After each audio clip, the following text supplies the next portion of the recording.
ನಮಸ್ತೆ, ನಾನು ಕಾವ್ಯ ಹೆಗಡೆ. ಇದೀಗ ಈ ದಿನದ ಪ್ರಮುಖ ಸುದ್ದಿ.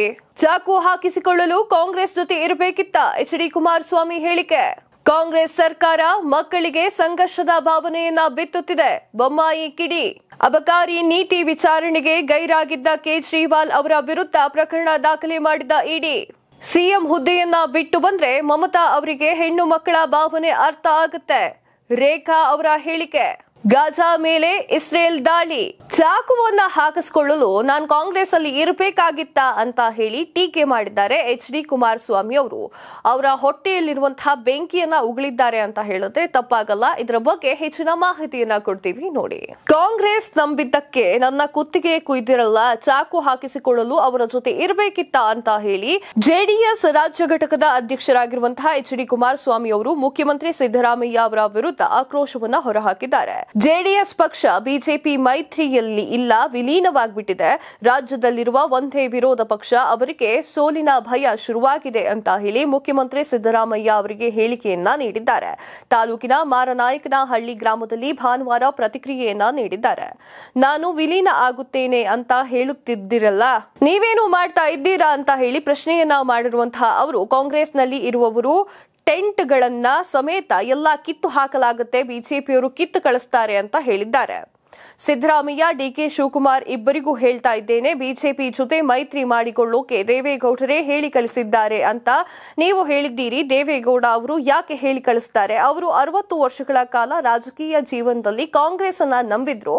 ಕಾಂಗ್ರೆಸ್ ಸಂಕಷ್ಟದಲ್ಲಿದ್ದಾಗ ಧ್ವನಿಗೂಡಿಸಿ ಕೆಲಸವನ್ನ ಮಾಡಿದ್ರು. 2018ರಲ್ಲಿ ನಿಮ್ಮ ಜೊತೆ ಸಂಬಂಧವನ್ನ ಬೆಳೆಸಿದ್ದೇವಲ್ಲವೇ, ನೀವು ಕೊಟ್ಟ ಉಡುಗೊರೆ ಆದ್ರೂ ಏನು ಅಂತ ಪ್ರಶ್ನೆಯನ್ನ ಮಾಡಿದ್ದಾರೆ. ರಾಜೀನಾಮೆಯನ್ನ ಕೊಟ್ಟು ಬಾ, ಮುಂದಿನ 3 ವರ್ಷ ಮುಖ್ಯಮಂತ್ರಿ ಆಗು ಅಂತ ಪ್ರಧಾನಿ ಮೋದಿ ಅವರು ಹೇಳಿದ್ರು. ಆದ್ರೆ ನೀವು ಕುತ್ತಿಗೆ ಕೊಯ್ದಿರಿ, ಈ ಚುನಾವಣೆ ಆಗ್ಲಿ, ಆಮೇಲೆ ಎಲ್ಲದಕ್ಕೂ ಉತ್ತರವನ್ನ ಕೊಡೋಣ ಅಂತ ಹೇಳಿ ಸಿದ್ದರಾಮಯ್ಯ ಅವರ ವಿರುದ್ಧ ವಾಗ್ದಾಳಿಯನ್ನ ನಡೆಸಿದ್ದಾರೆ. ಗ್ಯಾರಂಟಿಗಳ ಹೆಸರಿನಲ್ಲಿ ನಾಡಿನ ಜನತೆ ಹಣ ದುರ್ಬಳಕೆಯನ್ನ ಮಾಡಿಕೊಳ್ತಾ ಇದೆ. ಕೇಂದ್ರ ಸರ್ಕಾರ ಸಾಲವನ್ನ ಮಾಡದೆ ಎನ್ನಲಾಗ್ತಾ ಇದೆ. 1.05 ಲಕ್ಷ ಕೋಟಿ ಸಾಲವನ್ನ ಮಾಡಿದ್ದೀರಿ. ಈ ಸಾಲವನ್ನ ನೀವು ತೀರಿಸಲ್ಲ, ಜನರೇ ತೀರಿಸಬೇಕು. ನೀವು ಬಹಳ ಪ್ರಾಮಾಣಿಕರು ಅಂತ ನನಗೆ ಗೊತ್ತಿದೆ. ನಿಮ್ಮ ಬಜೆಟ್ ನೋಡಿದರೆ ಯಾವನಿಗಾದ್ರೂ ನಗು ಬರುತ್ತೆ ಅಂತ ಹೇಳಿದ್ದಾರೆ. ಒಂದು ಫೋಟೋ ವೈರಲ್ ಆಗಿದೆ. ಈ ವಿಚಾರಕ್ಕೆ ಸಂಬಂಧಪಟ್ಟಂತೆ ಡಿಕೆ ಶಿವಕುಮಾರ್ ಅವರು ಪ್ರತಿಕ್ರಿಯೆಯನ್ನ ನೀಡಿದ್ದಾರೆ. 35 ವರ್ಷ ಸಂಸಾರವನ್ನ ಮಾಡಿದ್ದೇನೆ ಅಂತ ಮಾತನ್ನ ಕೂಡ, ಪದ ಬಳಕೆಯನ್ನ ಕೂಡ ಮಾಡಿದ್ದಾರೆ. ಹಾಗಾದ್ರೆ ಏನದು ಅಂತೀರಾ? ಇಲ್ಲಿದೆ ನೋಡಿ ಮಾಹಿತಿ.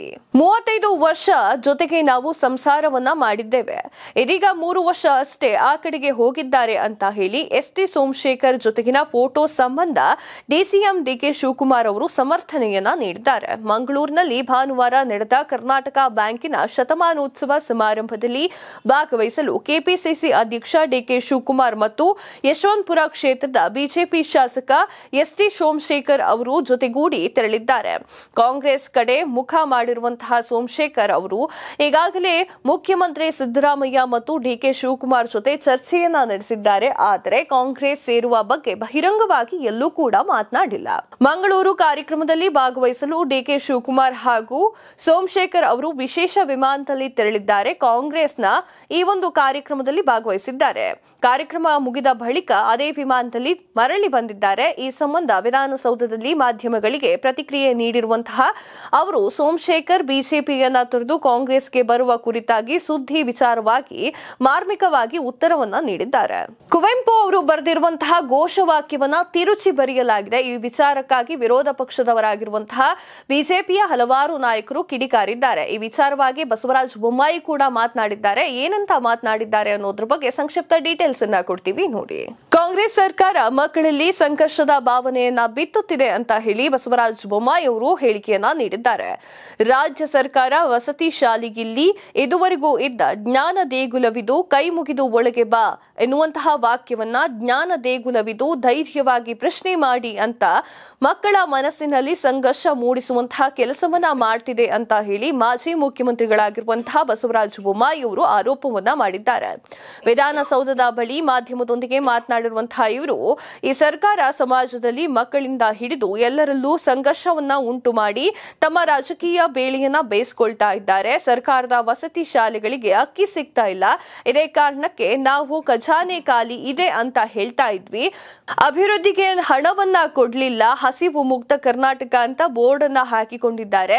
ಮೊದಲು ನಿಮ್ಮ ಶಾಲಾ ಮಕ್ಕಳಿಗೆ ಅನ್ನವನ್ನ ನೀಡಿ ವಿದ್ಯೆಯನ್ನ ಕೊಡಿ ಅಂತ ಹೇಳಿ ತಿಳಿಸಿದ್ದಾರೆ. ಬಡವರಿಗೆ ಅಕ್ಕಿಯನ್ನ ನರೇಂದ್ರ ಮೋದಿ ಸರ್ಕಾರ ಕೊಡುತ್ತಿದೆ. ಅದನ್ನ ಕಾಳಸಂತೆಯಲ್ಲಿ ಮಾರಾಟ ಮಾಡಲಾಗ್ತಾ ಇದೆ. ಇದೇ ರೀತಿ ವಿದ್ಯಾರ್ಥಿಗಳಿಗೆ ನೀಡುವ ಅಕ್ಕಿಯನ್ನ ಕಾಳಸಂತೆಯಲ್ಲಿ ಮಾರಾಟ ಮಾಡಲಾಗ್ತಾ ಇದೆ ಅಂತ ಹೇಳಿದ್ದಾರೆ. ರಾಮ ಮಂದಿರದ ಕುರಿತು ಕಾರ್ಮಿಕ ಸಚಿವ ಸಂತೋಷ್ ಲಾಡ್ ನೀಡಿರುವ ಹೇಳಿಕೆಯ ಕುರಿತು ಪ್ರಶ್ನೆಯನ್ನ ಕೇಳಿದಾಗ ಉತ್ತರವನ್ನ ಕೂಡ ನೀಡಿದ್ದಾರೆ. ರಾಮ ಮಂದಿರ 500 ವರ್ಷಗಳ ಹಿಂದೆಯೇ ಇದೆ. ಸಂತೋಷ್ ಲಾಡ್ ಏನು ಹೇಳಿಕೆ ನೀಡಿದ್ದಾರೋ ಗೊತ್ತಿಲ್ಲ. ಅವರ ಹೇಳಿಕೆ ಸತ್ಯಕ್ಕೆ ದೂರವಾಗಿದೆ ಅಂತ ಹೇಳಿಕೆಯನ್ನ ನೀಡಿದ್ದಾರೆ ಬಸವರಾಜ ಬೊಮ್ಮಾಯಿ ಅವರು.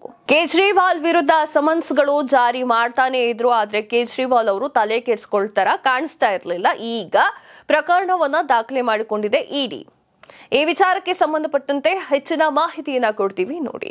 ದೆಹಲಿ ಅಬಕಾರಿ ನೀತಿಯಲ್ಲಿ ನಡೆದಿದೆ ಎನ್ನಲಾದ ಹಣ ಅಕ್ರಮ ವರ್ಗಾವಣೆ ಪ್ರಕರಣಕ್ಕೆ ಸಂಬಂಧಿಸಿದಂತೆ 6 ಬಾರಿ ಸಮನ್ಸ್ ಅನ್ನ ನೀಡಿದ್ರೂ ಕೂಡ ವಿಚಾರಣೆಗೆ ಹಾಜರಾಗದ ದೆಹಲಿ ಮುಖ್ಯಮಂತ್ರಿ ಅರವಿಂದ್ ಕೇಜ್ರಿವಾಲ್ ವಿರುದ್ಧ ಜಾರಿ ನಿರ್ದೇಶನಾಲಯ ಅಂದರೆ ಇಡಿ ಅಧಿಕಾರಿಗಳು ಪ್ರಕರಣವನ್ನ ದಾಖಲೆ ಮಾಡಿದ್ದಾರೆ. ಕೇಜ್ರಿವಾಲ್ ಅವರಿಗೆ ನೀಡಲಾದ ಮೊದಲ 3 ಸಮನ್ಸ್ಗಳನ್ನ ಉದ್ದೇಶಪೂರ್ವಕವಾಗಿ ಪಾಲಿಸದ ಆರೋಪದ ಮೇಲೆ ಐಪಿಸಿ ಸೆಕ್ಷನ್ 174 ಅಡಿಯಲ್ಲಿ ದೂರನ್ನ ದಾಖಲು ಮಾಡಲಾಗಿದೆ. ಕೇಜ್ರಿವಾಲ್ ಅವರು ಸತತವಾಗಿ ವಿಚಾರಣೆಗೆ ಗೈರಾದ ಬಗ್ಗೆ ನ್ಯಾಯಾಲಯ ಗಮನಕ್ಕೂ ತರಲಾಗಿದೆ. ಹೀಗಾಗಿ ಕೇಜ್ರಿವಾಲ್ ಅವರು ಕಾನೂನು ಕ್ರಮಕ್ಕೆ ಅರ್ಹರಾಗಿದ್ದಾರೆ.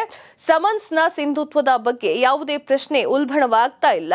ಕೇಜ್ರಿವಾಲ್ ಅವರು ಉದ್ದೇಶಪೂರ್ವಕವಾಗಿ ವಿಚಾರಣೆಗೆ ಹಾಜರಾಗಿಲ್ಲ ಅಂತ ಇಡಿ ಮೂಲಗಳು ತಿಳಿಸಿದೆ. ತಮ್ಮ ವಿರುದ್ಧ ಇಡಿ ದಾಖಲೆಯನ್ನ ಮಾಡಿದ್ರೂ ಕೂಡ ಕೇಜ್ರಿವಾಲ್ ಅವರು ಪ್ರತಿಕ್ರಿಯೆಯನ್ನ ನೀಡಿದ್ದಾರೆ. ತಾವು ಇಡಿ ಅಧಿಕಾರಿಗಳಿಗೆ ಕಾನೂನು ಪ್ರಕಾರ ಉತ್ತರವನ್ನ ನೀಡ್ತಾ ಇದ್ದೇವೆ. ಈಗ ಅವರು ಪ್ರಕರಣವನ್ನ ದಾಖಲೆ ಮಾಡಿಕೊಂಡಿದ್ದಾರೆ. ಇಡಿ ಯಾವುದೇ ಹೊಸ ಸಮನ್ಸ್ ನೀಡುವ ಮೊದಲು ನ್ಯಾಯಾಲಯದ ತೀರ್ಪಿಗೆ ಕಾಯಬೇಕು ಅಂತ ಹೇಳಿದ್ದಾರೆ. ಸಿಎಂ ಹುದ್ದೆಯನ್ನ ಬಿಟ್ಟು ಬಂದರೆ ಮಮತಾ ಬ್ಯಾನರ್ಜಿ ಅವರಿಗೆ ನಿಜಕ್ಕೂ ಮಹಿಳೆಯರ ಕಷ್ಟಗಳು ಅರ್ಥ ಆಗುತ್ತೆ ಅಂತ ಹೇಳಿ ರೇಖಾ ಶರ್ಮಾ ಅವರು ಹೇಳಿಕೆಯನ್ನ ನೀಡಿದ್ದಾರೆ. ಇದರ ಬಗ್ಗೆ ಹೆಚ್ಚಿನ ಡೀಟೇಲ್ಸ್ ಅನ್ನ ಕೊಡ್ತೀವಿ ನೋಡಿ. ಮಹಿಳೆಯರ ಮೇಲಿನ ಲೈಂಗಿಕ ದೌರ್ಜನ್ಯ ಮತ್ತು ಭೂ ಕಬಳಿಕೆಯ ಆರೋಪಗಳಿಗೆ ಸಂಬಂಧಿಸಿದಂತೆ ತೀವ್ರ ಪ್ರತಿಭಟನೆಗಳು ನಡೆದಿದ್ದ ಪಶ್ಚಿಮ ಬಂಗಾಳದ ಸಂದೇಶ್ ಖಾಲಿಗೆ ಇಂದು ರಾಷ್ಟ್ರೀಯ ಮಹಿಳಾ ಆಯೋಗ ಅಧ್ಯಕ್ಷೆ ರೇಖಾ ಶರ್ಮಾ ಅವರು ಭೇಟಿಯನ್ನ ನೀಡಿದ್ದಾರೆ. ಇದೇ ವೇಳೆ ಮಹಿಳೆಯರ ಮೇಲಿನ ದೌರ್ಜನ್ಯ ಪ್ರಕರಣಕ್ಕೆ ಸಂಬಂಧಿಸಿ ರೇಖಾ ಶರ್ಮಾ ಅವರು ಖುದ್ದಾಗಿ ಸಂತ್ರಸ್ತರೊಂದಿಗೆ ಮಾತುಕತೆಯನ್ನ ನಡೆಸಿದ್ದಾರೆ. ಬಳಿಕ ಸುದ್ದಿಗಾರರೊಂದಿಗೆ ಮಾತನಾಡಿರುವಂತಹ ಅವರು ಸಂದೇಶ್ ಖಾಲಿಯಲ್ಲಿ ಮಹಿಳೆಯರಿಗೆ ಕಿರುಕುಳವನ್ನ ನೀಡಲಾಗ್ತಾ ಇದೆ. ಇದರಿಂದಾಗಿ ಸಂತ್ರಸ್ತರು ಭಯಭೀತರಾಗಿದ್ದಾರೆ. ಇಲ್ಲಿನ ಪರಿಸ್ಥಿತಿ ಕೆಟ್ಟದಾಗಿದೆ. ಮಹಿಳೆಯರ ತಮ್ಮ ಜೊತೆ ಅಳಲನ್ನ ತೋಡ್ಕೊಂಡಿದ್ದಾರೆ. ಇಂದು ನನ್ನ ಬಳಿ 2 ಅತ್ಯಾಚಾರ ಹಾಗೂ ಕಿರುಕುಳ ಸೇರಿದಂತೆ ಒಟ್ಟು 18 ದೂರುಗಳು ಬಂದಿದೆ ಅಂತ ಹೇಳಿದ್ದಾರೆ. ಮಮತಾ ಬ್ಯಾನರ್ಜಿ ಅವರು ಮುಖ್ಯಮಂತ್ರಿ ಹುದ್ದೆಯನ್ನ ಬಿಟ್ಟು ಇಲ್ಲಿಗೆ ಬಂದರೆ ಅವರಿಗೆ ಇಲ್ಲಿನ ಮಹಿಳೆಯರ ನೋವು ಅರ್ಥವಾಗುತ್ತದೆ ಅಂತ ತಿಳಿಸಿದ್ದಾರೆ. ಪ್ರಕರಣದ ಪ್ರಮುಖ ಆರೋಪಿಯಾಗಿರುವಂತಹ ಟಿಎಂಸಿ ಮುಖಂಡ ಶಹಜಾನ್ ಅವರನ್ನ ಮಮತಾ ಬ್ಯಾನರ್ಜಿ ಅವರು ರಕ್ಷಣೆ ಮಾಡ್ತಾ ಇದ್ದಾರೆ ಅಂತ ಹೇಳಿ ಬಿಜೆಪಿ ನಾಯಕರು ಆರೋಪ ಮಾಡಿದ್ದಾರೆ. ಇತ್ತೀಚೆಗೆ ಸಂದೇಶ್ ಖಾಲಿಗೆ ಭೇಟಿಯನ್ನ ನೀಡಲು ಬಂದಿದ್ದ ಕೇಂದ್ರ ಸಚಿವರನ್ನ ಒಳಗೊಂಡಿದ್ದ ಬಿಜೆಪಿ ನಿಯೋಗಕ್ಕೆ ಸ್ಥಳೀಯ ಆಡಳಿತ ತಡೆಯೊಡ್ಡಿತ್ತು.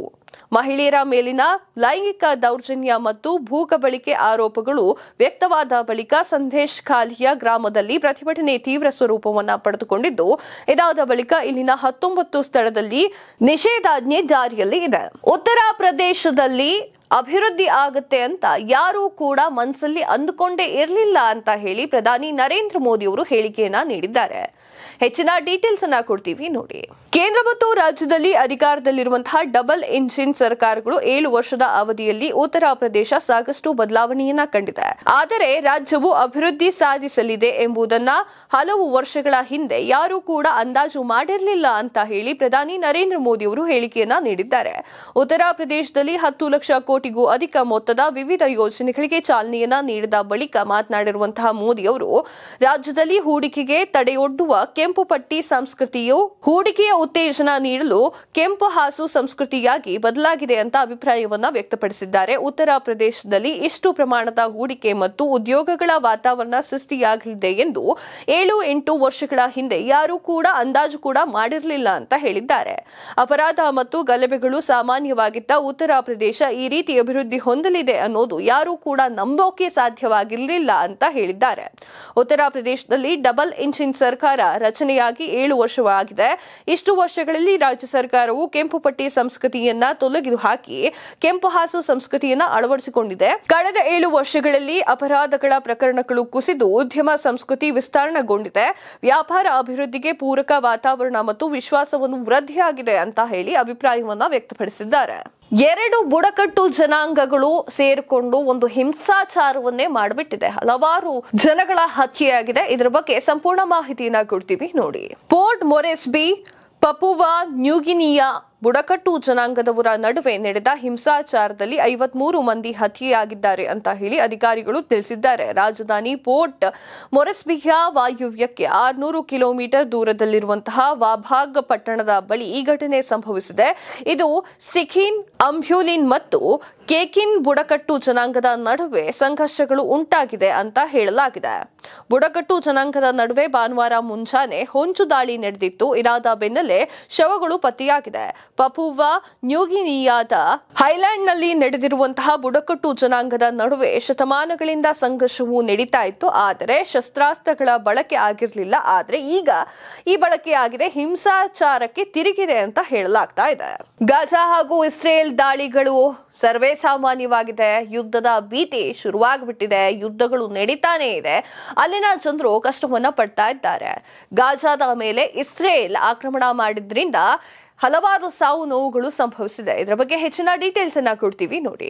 ಇಸ್ರೇಲ್ ಪಡೆಗಳು ಗಾಜಾ ಪಟ್ಟಿ ಮೇಲೆ ನಡೆಸುತ್ತಿರುವ ದಾಳಿಯಲ್ಲಿ ಕನಿಷ್ಠ 29,092 ಪ್ಯಾಲೆಸ್ತೀನಿಯರು ಇದುವರೆಗೆ ಮೃತಪಟ್ಟಿದ್ದಾರೆ ಅಂತ ಹೇಳಿ ಗಾಜಾ ಆರೋಗ್ಯ ಸಚಿವಾಲಯ ಸೋಮವಾರ ತಿಳಿಸಿದೆ. ಇಸ್ರೇಲ್ ಕಳೆದ 24 ಗಂಟೆಗಳಲ್ಲಿ ನಡೆಸಿದ ದಾಳಿಯಲ್ಲಿ 107 ಮಂದಿ ಮೃತಪಟ್ಟಿದ್ದಾರೆ, 145 ಜನರು ಗಾಯಗೊಂಡಿದ್ದಾರೆ ಅಂತ ಹೇಳಿ ಸಚಿವಾಲಯ ಹೇಳಿಕೆಯನ್ನ ನೀಡಿದೆ. ಹಮಾಸ್ ಬಂಡುಕೋರರು ದಕ್ಷಿಣ ಇಸ್ರೇಲ್ ಮೇಲೆ ಅಕ್ಟೋಬರ್ 7 ದಾಳಿಯನ್ನ ನಡೆಸುತ್ತಿದ್ದರು. ಇದಕ್ಕೆ ಪ್ರತಿಯಾಗಿ ಗಾಜಾ ಪಟ್ಟಿಯ ಮೇಲೆ ಇಸ್ರೇಲ್ ತೀವ್ರ ದಾಳಿಯನ್ನ ನಡೆಸ್ತಾ ಇದೆ. ಗಾಜಾ ಸ್ಮಶಾನ ಭೂಮಿ ಆಗ್ತಾ ಇದೆ ಅಂತ ಹೇಳಿ ಕಳವಳವನ್ನ ವ್ಯಕ್ತಪಡಿಸಿರುವಂತಹ ವಿಶ್ವಸಂಸ್ಥೆ ಹಾಗೂ ವಿವಿಧ ರಾಷ್ಟ್ರಗಳು ಮಾನವೀಯ ಆಧಾರದಲ್ಲಿ ಗಾಜಾದಲ್ಲಿ ಕದನ ವಿರಾಮವನ್ನ ಘೋಷಣೆ ಮಾಡಬೇಕು ಅಂತ ಹೇಳಿ ಒತ್ತಾಯವನ್ನ ಮಾಡಿದ್ದಾರೆ. ಇದೆಷ್ಟೋ ಈ ಹೊತ್ತಿನ ಸುದ್ದಿ ಆಗಿತ್ತು. ಮತ್ತಷ್ಟು ಸುದ್ದಿಗಳಿಗಾಗಿ ನೋಡ್ತಾ ಇರಿ ಲೈನ್ ಟಿವಿ ಕನ್ನಡ.